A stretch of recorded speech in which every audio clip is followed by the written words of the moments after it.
세 가지가 있습니다. 유월절, 오순절, 초막절이고, 절기 때마다 이스라엘 남자들은 예루살렘에 있는 하나님의 성전에 올라가서 순례하면서 그렇게 보내야 하는 것이 율법의 핵심적인 요구입니다. 우리가 읽은 본문은 유월절에, 오늘 읽은 말씀 그대로 제가 말씀을 다시 펼쳐놓고요, 유월절에 예수님이 12살에 가족들과 함께 예루살렘에 올라가셨던 이야기로 되어 있습니다. 유대인들은 남자가 6살이 되면 쉐마를 암송합니다. 6살 되면 암송할 만하죠. 그 쉐마는 신명기 6장 4절에서 6절까지의 길지 않은 말씀입니다. 이렇습니다. 이스라엘아 들으라. 우리 하나님 여호와는 오직 유일한 하나님이시니 너는 마음을 다하고 뜻을 다하고 힘을 다하여 내 하나님 여호와를 사랑하라는, 이걸 쉐마라 그렇게 얘기합니다. 그래서 이걸 종이에 적어 돌돌돌돌 말아서 이마에 각에다가 넣기도 하고 어디 붙이기도 하고 집 앞에 그렇게 곽을 만들어서 붙여놓고 안에다 집어넣기도 하고 그렇습니다. 그러고 나면 시편의 중요한 구절들을 암송하게 합니다. 10살이 되면 율법 해석서라고 할 수 있는 미시나라고 있는데, 공부하는 사람들은 읽지만은 우리들에게는 뭐 성경이면 충분한데요, 미시나를 읽으면서 배웁니다. 그리고 13살이 되면 본격적으로 율법을 배우고, 이때 계명의 아들, 율법의 아들 그렇게 부릅니다. 그래서 부모들은 요 13살이 되기 전에 한 1, 2년 전부터 신앙적인 차원에서 절기가 되면, 아까 얘기했던 절기가 되면 예루살렘 성전으로 데리고 올라갑니다. 그래서 12살 소년 예수님도 부모 요셉, 마리아와 함께 일가 친척들 같이 모여서 유월절에 예루살렘에 올라가게 되었습니다. 최대의 명절이죠. 유월절에 예루살렘과 성전에 사람들이 얼마나 많이 모이는지 모릅니다.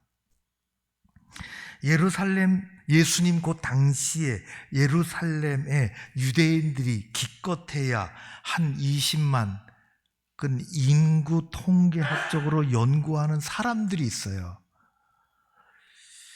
그래서 20만, 많게 보면 30만 이렇게 사는데, 그것도 많은 거죠. 최대 명절인 유월절이 되면 전국에서 여러 나라에 흩어져 살던 디아스포라 유대인들이 모여들기 시작해서 자그마치 200만, 250만, 300만 그렇게 됩니다. 성경에 나오잖아요.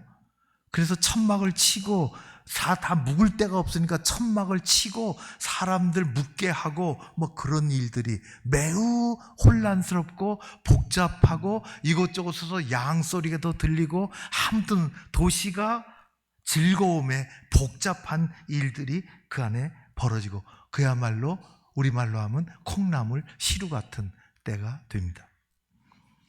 복잡한 그 가운데 예수님 가족들도 있었죠. 종교적인 행사를 잘 마치고 다시 먼 길을 따라 고향 나사렛으로 발걸음을 부지런히 옮기다 가다가 저만치 함께 다 섞여서 다 큰 그룹이 가는데, 예수님 12살 되는 예수님 같이 오는 줄 알았는데 안 보이는 거예요. 잃어버린 거죠. 수많은 인파 가운데 아이를 잃어버렸다고 여러분 생각해 보십시오. 부모들은 얼마나 마음에 속이 타들어가겠습니까? 나이가 들면 잃어버리는 게, 깜빡하면 잃어버리잖아요. 저도 그래요. 그래서 늘 머리맡에 저는 메모지 있고, 그렇게 뭐 아무튼 그래야 그래도 잊어버리고 잃어버리는데요. 할머니가 서울 딸네 집에 가려고 KTX 타고 서울역에 내려서 이 면목동에 사는 큰딸내 집을 먼저 갈까? 저 불광동에 사는 작은 딸내 집을 먼저 갈까?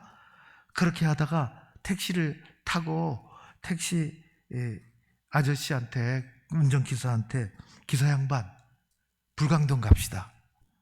가까우니까 일단.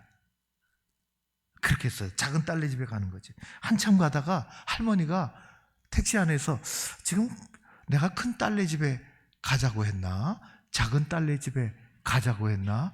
이게 왔다 갔다 하니까 운전기사한테 물었어요. 기사 양반, 조금 전에 내가 어디 가자고 했지요? 면목동? 불광동? 어디 가자고 했지요? 그러니까 이 기사 아저씨가 뒤를 돌아다보고 깜짝 놀래가지고, 아니 할머니 언제 타셨지요? 그랬다는 거예요. 우산 잃어버리는 거 쉽잖아요. 아이고 뭐 우산만 잃어. 어떤 분은 핸드폰 안 잃어버리려고 목에 이렇게 목줄을 하고, 우리가 살아가면서 기억해야 할 것을 잊어버리는 경우가 많고 간직해야 할 것을 잃어버리는 경우도 있습니다. 잃어버려도 괜찮은 것이 있고 잃어버리면 안 되는 것이 있습니다. 교회가 예수 그리스도를 잃어버리면 조금 잃어버리는 것이 아니라 다 잃어버리는 것입니다. 히브리서는 그래서 성도들에게 잃어버리지 말라고 이야기합니다. 히브리서 12장 2절 말씀, 믿음의 주여 또 온전케 하시는 이인 예수를 바라보라. 예수 잃어버리면 안 됩니다. 겸손한 섬김이 없는 직분은 다른 이들에게 상처를 남깁니다. 예수의 겸손을 잃어버렸기 때문에 그렇습니다. 희생과 헌신이 없는 직책은 덩그러니 자리만 차지하게 됩니다. 생명의 움직임을 잃어버렸기 때문에 그렇습니다. 예수 그리스도 그분이 교회의 영적인 근거가 되시는 것입니다. 그러면서 우리는 끊임없이 움직입니다. 우리는 한 곳에 안주하거나 한 곳에서 머뭇거리지 않습니다. 신앙은 위를 향하여 성장해야 하는 것이고 교회는 믿음으로 역동성 있게 움직여야 하는 것입니다. 부모는 예수님을 잃어버렸어요. 그래서 예수님을 찾아다닙니다. 예루살렘 이곳저곳을 찾아다녔습니다. 오늘 성경에도 그렇게 찾아다녔다고 했어요. 기드론 골짜기에 내려가 보기도 하고 사람들이 많이 모이는 실로암 연못가에도 가보기도 하고 예루살렘 건너 마을도 가보고 여리고로 들어오는 길목 마을도 가서 수소문하기도 하고 나무가 우거진 겟세마네 동산에 찾아가도 보았습니다. 그 어느 곳에서도 찾을 수가 없었습니다. 부모는 난감한 마음과 피곤한 발걸음을 이끌고 성전을 향했습니다. 아직도 사람들이 많이 있지요. 예루살렘에 올라온 김에 사람들은 1년에 그 어려운 여행을 하니까 성전에 갔다가 가는 게 아니고 이것저것을 둘러봅니다. 우리도 그러잖아요. 성전에 드디어 가봤지요. 성전 바깥문에 구걸하는 사람, 등짐을 가지고 오고 가는 사람, 나귀를 타고 지나가는 사람, 양 몇 마리를 몰고 가는 사람, 벽에 머리를 대고 기도하는 사람, 이 많은 사람 중에 예수님을 어떻게 찾을 수 있을까요? 종종 걸음으로 지나가는데 성전 회랑 한쪽에서 사람들이 모여 웅성거리고 있었습니다. 랍비들이 모여서 뭘 토론하고 있는 것 같습니다. 무심코 지나가는데 익숙한 목소리가 그 가운데서 들려옵니다. 바로 예수님의 목소리였습니다. 조심스럽게 다가가 보니 랍비, 서기관 이런 사람들과 둘러 앉아서 진지하게 대화하고 있는 것입니다. 상상해 보십시오. 그림같이 떠오릅니다. 드디어 예수님을 찾았습니다. 정확히 말하면 제가 표현하는 것은 정확히 말하면 예수님을 찾은 게 아니라 있는 곳을 발견한 것입니다. 어머니 마리아가 안도의 한숨을 내쉬고 물었습니다. 얘야, 여기에서 무엇을 하고 있느냐? 우리가 얼마나 근심하고 찾아다닌 줄 아냐? 그 말을 들은 예수님 벌떡 일어나 눈물을 글썽이며 덥석 안겨야 할 텐데 오늘 그렇지 않습니다. 눈물을 터뜨리며 저도 얼마나 찾아다니는지 몰라요, 그렇게 말하는 것도 아닙니다. 돌아온 말은 전혀 뜻밖의 얘기였습니다. 이렇습니다. 누가복음 2장, 오늘 우리가 읽은 49절 말씀이에요. 이걸 같이 읽어야 됩니다. 예수님 어떻게 울고 불고 달려와서 덥석 안기고 왜 이제 나타나셨냐고, 왜 이제 찾아왔냐고 그렇게 말하지 않고 여기서 뭐 하고 있느냐고 하니 이렇게 말씀하셨습니다. 같이 읽겠습니다. 시작. 어찌하여 나를 찾으셨나이까? 내가 내 아버지 집에 있어야 될 줄을 알지 못하셨나이까? 매우 의미심장합니다. 예수님은 많은 사람들이 쳐다보고 있는 가운데 성전에 앉아서 사람들이 듣도록 제가 길을 잃어버린 것이 아닙니다. 부모님은 저를 찾으신 것 같지만 저는 길을 잃어버리지 않았습니다. 내 아버지 집에 있습니다. 여기는 아버지 집입니다. 잘 들으십시오. 여기는 아버지 집입니다. 나는 지금 내가 있어야 할 곳, 내 아버지 집에 있습니다. 우리 주님은 육신의 부모님이 보는 앞에서 하늘 아버지 하나님을 생각하시며 내 아버지 집이라고 하셨습니다. 교회 그런 마음으로 오십시오. 이렇게 말씀하시는 것입니다. 예수님의 일생을 하시는 말씀이에요. 이곳은 제사장들의 활동 무대이기 이전에 내 아버지 집입니다. 이곳은 권력자들이 세력 다툼을 벌이는 곳이 아니라 내 아버지 집입니다. 이곳은 30년 전에 죽은 헤롯 대왕이 지어서 헤롯 성전이라고 늘 말하지만 내 아버지 집입니다. 자기 유익을 위하여 판을 벌리는 시장터가 아니라 내 아버지 집입니다. 교만한 바리새인들이 드나들기도 하지만 겸손한 사람이 와서 기도를 하면 들어주시는 내 아버지 집입니다. 주님이 그렇게 말씀하고 계시는 것입니다. 그 일생을 뒤돌아보면 똑같습니다. 내 아버지 집, 이것은 부모에게 매우 뜻밖의 놀라운 말이고 성전 주변에 맴돌고 살던 권세 있는 종교인들이 들으면 불경죄로 당장 고발당할 말이지만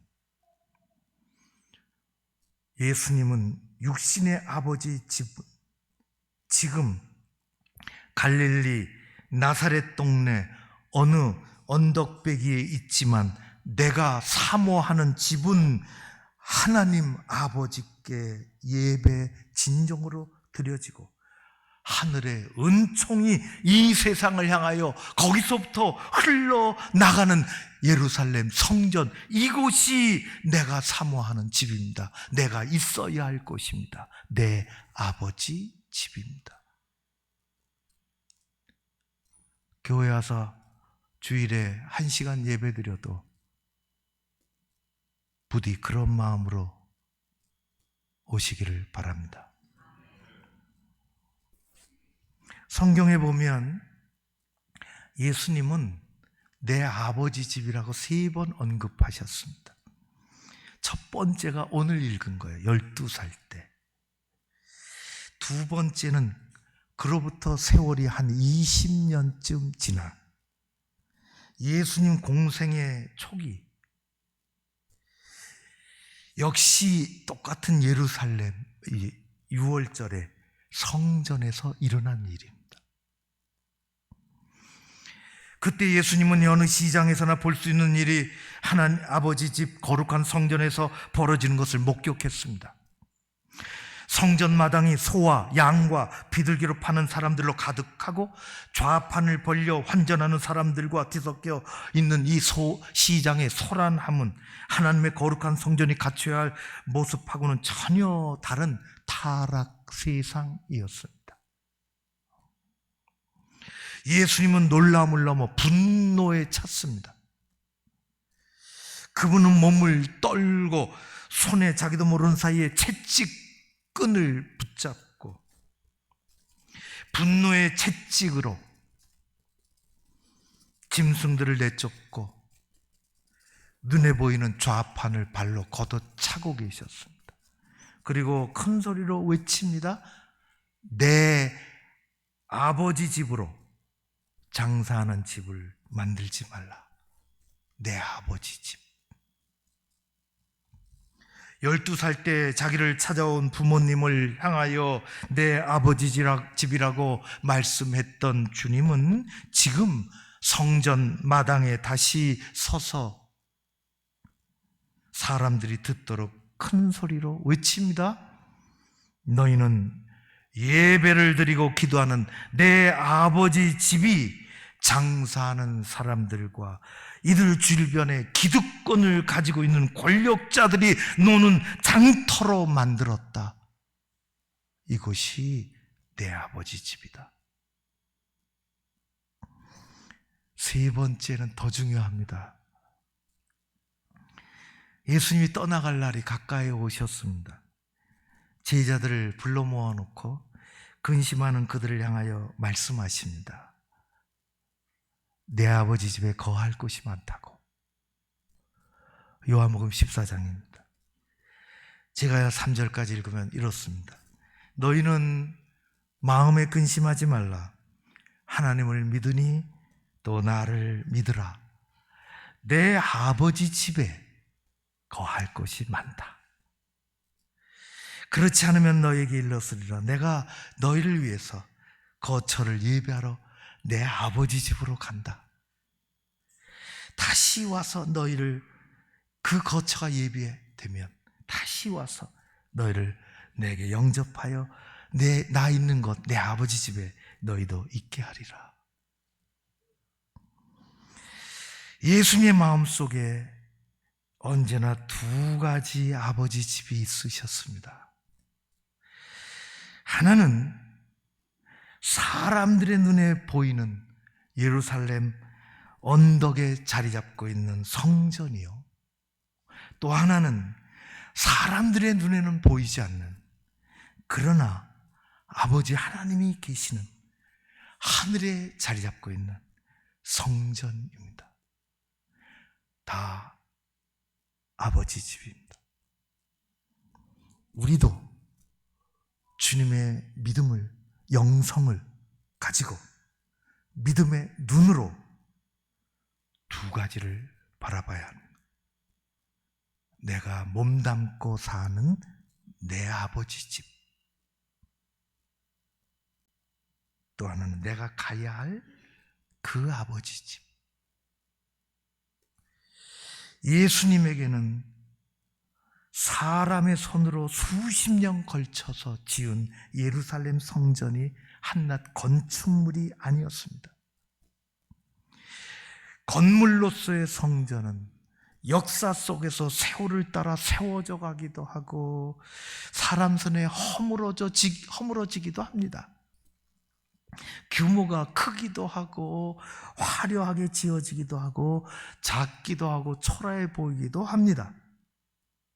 우리 주님이 말씀하신 내 아버지 집은 하나님이 거하시면 됩니다. 그 건물의 규모가 화려하건 상관없이 전능하신 하나님, 그분이 임재하시는 집입니다.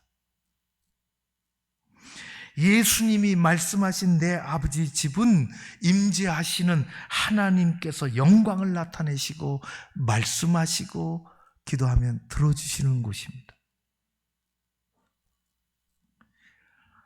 이 땅에 보이는 교회도 마찬가지입니다. 하나님이 임재하실 때 건물이 성전되는 것입니다. 우리 몸이 성전되는 것처럼 그때 우리는 얘기할 수 있습니다. 성전이 하나님의 집이 된다고. 교회가 교회되는 것은 하나님께 바르게 예배드려지는 것입니다. 성경 가지고 오십시오. 하나님 말씀 가지고 오십시오.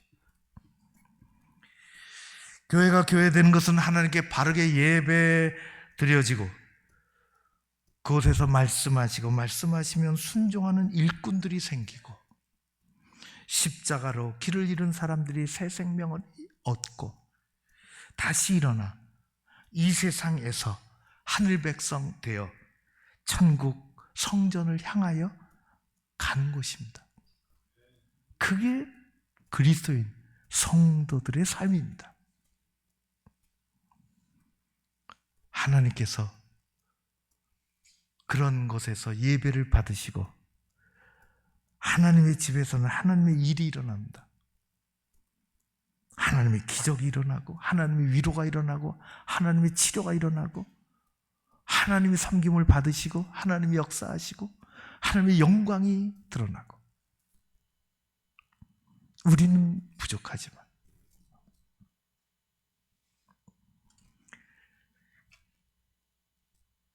전 세계에 잘 알려진 미국의 인기 방송 프로그램, 저도 어떤 분이 한번 보라고 우리나라 팀이 나왔다고 정말 대단하더라고요.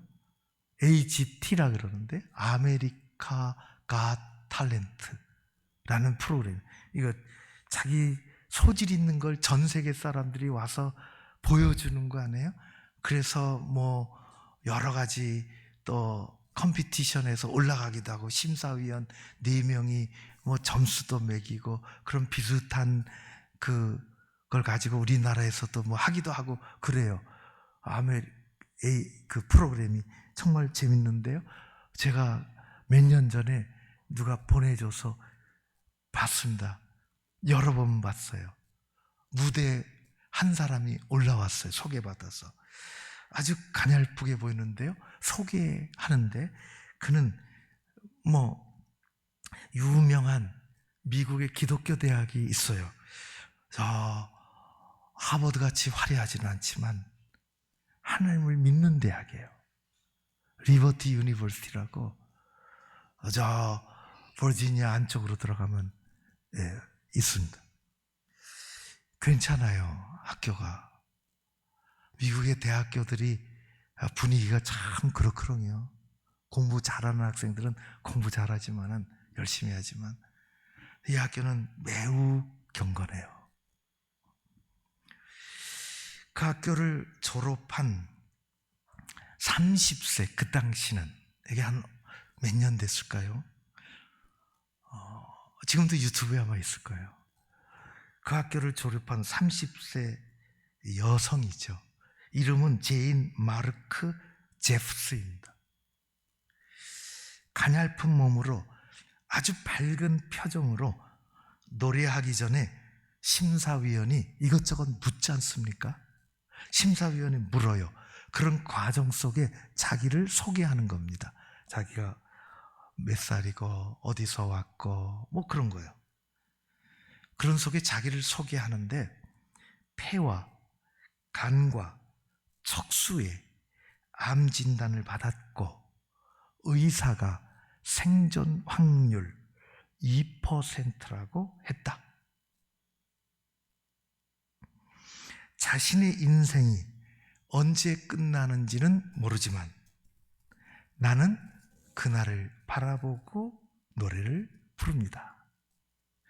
그래서 오늘 내가 작사하고 작곡한 노래를 부르고 싶습니다.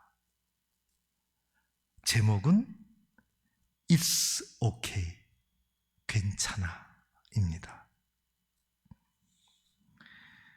심사위원들뿐만 아니라 모든 청중들에게 어마한 감동을 줬습니다. 그 영상이 당시 유튜브에 업로드돼서 얼마 되지 않아 전 세계에서 난리가 났습니다. 그분이 작사한, 작곡한 It's okay, 괜찮아. 가사는 아주 짧습니다. 그 핵심 구절은 이렇습니다. 핵심 구절은 지금 가는 길을 잃어버렸나요? 괜찮아요. 괜찮아요. 괜찮아요. 우리 다 마찬가지예요. 괜찮아요. 길지 않은 이 노래가 끝나자 심사위원들은 눈물을 감추고 어느 심사위원이 벌떡 일어나 골든 버저를 눌렀고 사람들은 환호하고 꽃가루, 축하의 꽃가루가 위에서 폭죽으로 터지고 그녀는 주저앉아 감격의 눈물을 흘렸습니다. 가냘픈 제이는 생존 확률 2%밖에 되지 않는 인생길을 가면서 그는 이렇게 얘기합니다. 제가 들었습니다. 2%는 0%가 아니라 뭐가 남아있다는 것이요, 대단한 것입니다. 2% 남아있어요. 세상을 향하여 당신이 가는 길을 잠시 잃어버렸거나 놓쳐도 괜찮습니다. 괜찮아요. 괜찮아요. 괜찮아요. 다시 찾으면 된다고 위로해 주는 것입니다. 우리는 주일이면 교회에 와서 조용히 앉아 하나님 앞에 다시 찾아온 집 이렇게 기도하면 좋겠습니다. 세상에서 길을 잃고 살다가 제가 아버지 집에 왔습니다. 저 세상 길 끝에서 성전을 우리가 바라봐야 될 터인데, 하늘 성전을 이렇게 고백해야 합니다. 내 갈 길 다 왔으니 이제 우리 주님의 십자가 의지해서 내 아버지 집으로 가겠습니다. 다윗은 그래서 그렇게 노래했습니다. 벌판에서도 왕궁에서도. 시편 23편 6절에 내 평생에 선하심과 인자하심이 반드시 나를 따르리니 내가 여호와의 집에 영원히 거하리로다. 우리는 그렇게 살아야 합니다. 믿음이 있어도 좋고 없어도 좋은 게 아닙니다. 대단한 겁니다.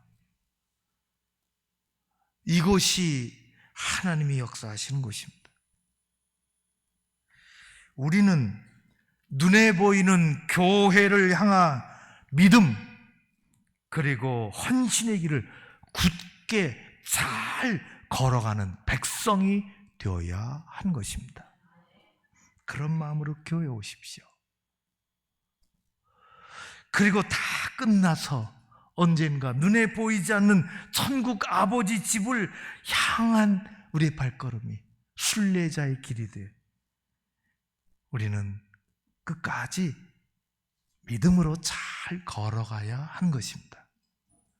예수님은 12살에 내 아버지 집이라고, 그리고 공생의 기간 동안에 내 아버지 집이라고, 말씀하셨습니다. 우리 아버지 집에서 사는 사람들입니다. 얼마나 뿌듯하고 감격스러운지 모릅니다. 길을 잃어버리셨습니까? 괜찮습니다. 돌아오면 된다고 기도하겠습니다. 고마우신 아버지 하나님 감사합니다. 우리 주님이 내 아버지 집에 내가 있는 것이 당연합니다. 그렇게 말씀하신 것처럼 내 아버지 집은 기도하는 집이라 말씀하신 것처럼 내 아버지 집에 저 하늘의 아버지 집은 거할 곳이 많다고 말씀하신 것처럼 우리가 그 길을 따라갑니다. 교회에 와서 내 아버지 집에 온 것을 기뻐하며 세상에 나가서 믿음 가지고 살아가며 교회를 잘 섬기며 마침내 순례길 끝에서 아버지 집에 간다고 나아가는 우리 모두가 되게 하여 주시옵소서. 예수님 이름으로 기도하옵나이다. 아멘.